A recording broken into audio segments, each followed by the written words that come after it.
Hello and welcome back. This is the last module before Thanksgiving and before the semester ends.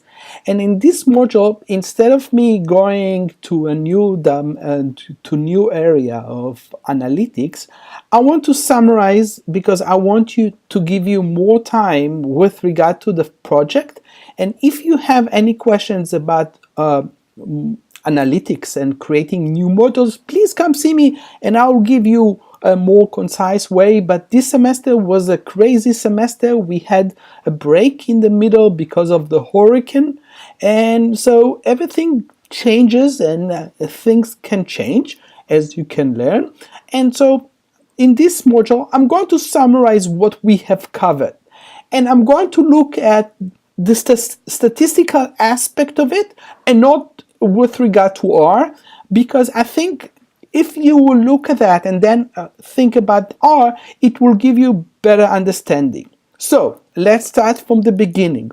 We talked about what is population versus a sample. And the idea of that is the entire universe of statistics. It's all about how do we describe the population when we are trying to take a sample out of it. We learn about the mean, we learn about the median, and the variance, and the standard deviation, but we also talked about standard error, and what does it entail, and how to apply to it. One of the things that I try to very hard to teach you is the t-test, and we talked about the t-test as one sample.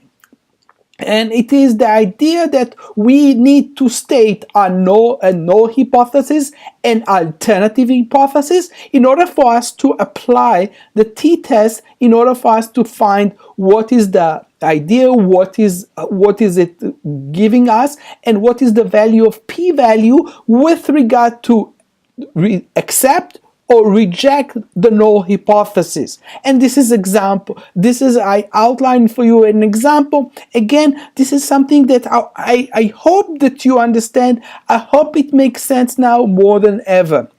I did not talk much about the t-test with two samples. And yes, I should have, but I thought this is too much. So I outlined for you in a simple words, what does it entail? So you can keep this PDF wherever you go and be able to talk about t-test, one sample versus two samples, what is paired versus unpaired. And by doing that, you will be able to communicate what you are finding. We talked about chi-square test and what does it entail, and I outlined again example of what is the independent sorting of the means, what is the observe, and how do we apply that, or how do we calculate that versus the null and alternative hypothesis, which is again very important. I want you to keep in mind that everything that we will do is basically the null and alternative hypothesis in place in order for us to do that. I had to talk about a little bit. I talked about a little bit about the chi-square test for independence, and I did not outline an example. Again, two examples on the subject, and I thought it is a good reminder of you what we have covered. And the type 1 error versus the type 2 error.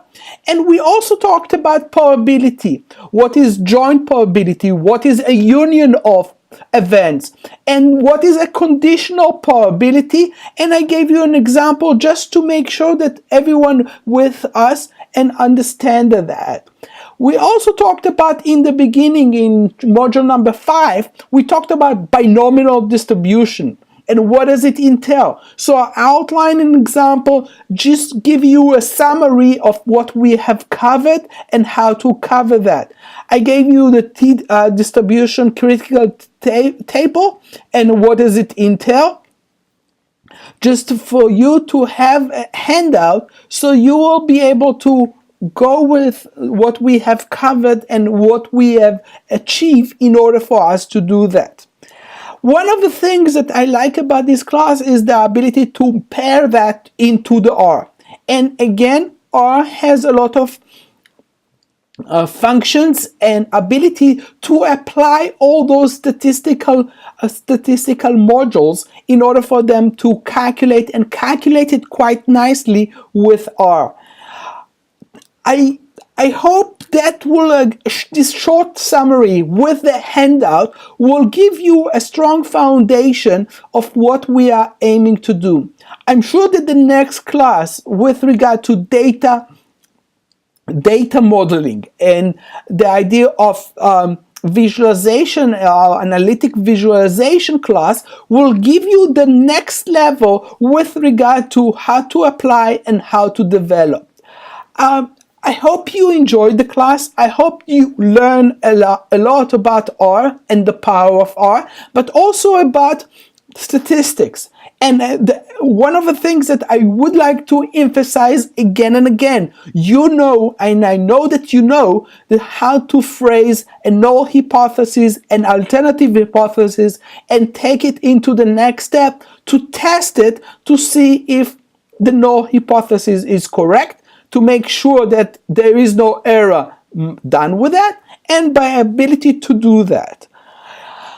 The last request I have from you is that this is, as I said, the last module in this class, and next time you will see me is probably in the spring. In the spring, your professor going to his tenure, which means that I want you, in order for me to improve my communication and my PowerPoint presentation and the way I communicate, I want you to evaluate me. This is important for me because this gives me a feedback in order for me to improve. Yes, we are still a program that's still being developed. We are still thinking how to improve things, and I am very concerned if I communicate well. So please give me this feedback. Give me points that you think that went well and things that did not work well. And by doing that, I will be able to readjust myself in order for me to communicate and the ability to share this information with you. So until next time, I hope I will see you all in the spring semester. I hope this statistics sheet will give you more ideas of what we have covered. It was a crazy semester, as I said before, and until next time, have fun and enjoy the holidays.